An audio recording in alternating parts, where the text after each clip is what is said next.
So now I'm going to show you how to translate your lovely recycled fabric scraps from this into this. So the first thing I'm going to show you is machining across your piece of work. Now, for those of you who worry a little bit about free machining, don't, because you can do this with your machine set for normal sewing. So I'm just going to get you started. So all I'm doing at the moment is just allowing it to run as normal. Now you can just go up and down in a grid system if you wish. That's fine, but if you feel like being a little more adventurous, have a look at this. We'll get to the end of here. Right, so I'm going to turn it round now. But now,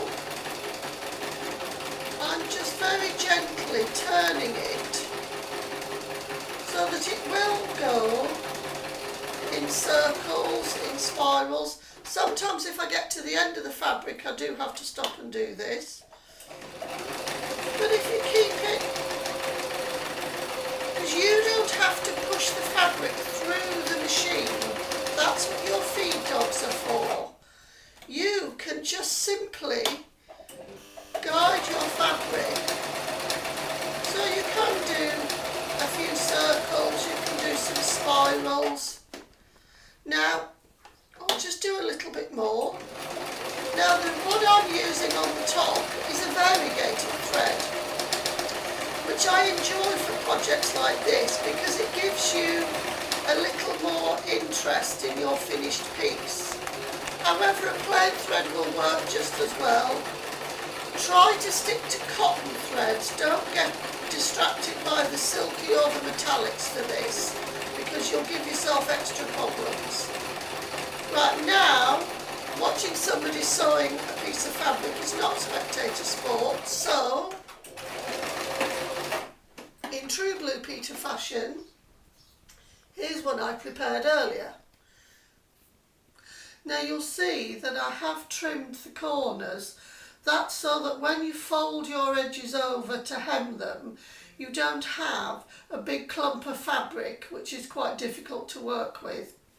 Now that piece is now machined all over and hemmed, ready to turn it into a butt cover.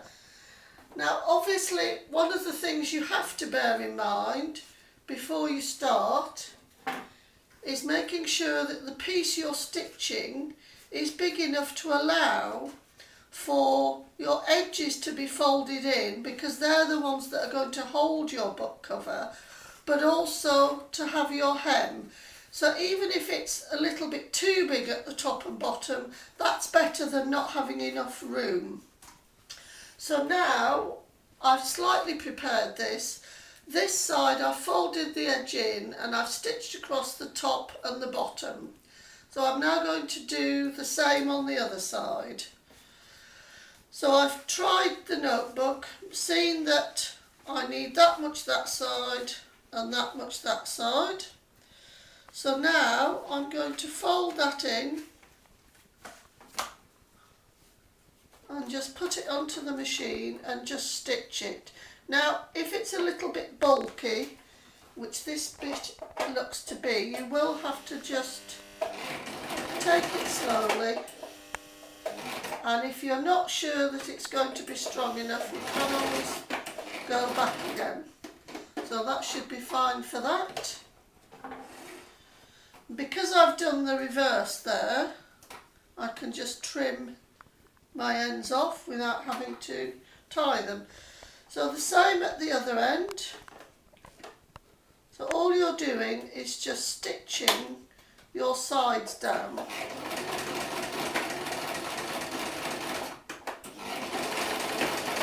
So now I should have a book cover ready to fit my notebook. Now you could, if you wanted to, if you don't like seeing all the inside, is just give it a little lining. But I'm just going to slip my little notebook in, and there it is, ready for use. Now you could stitch some motifs onto the front if you wanted to, or you could leave it as it is. It's a lovely way of being able to buy relatively cheap notebooks but make them look a little bit more special. So if you're thinking of presents for birthdays or Christmas for friends that you know will appreciate it, here's a very simple thing you can do. So now go away, enjoy and make your notebook covers.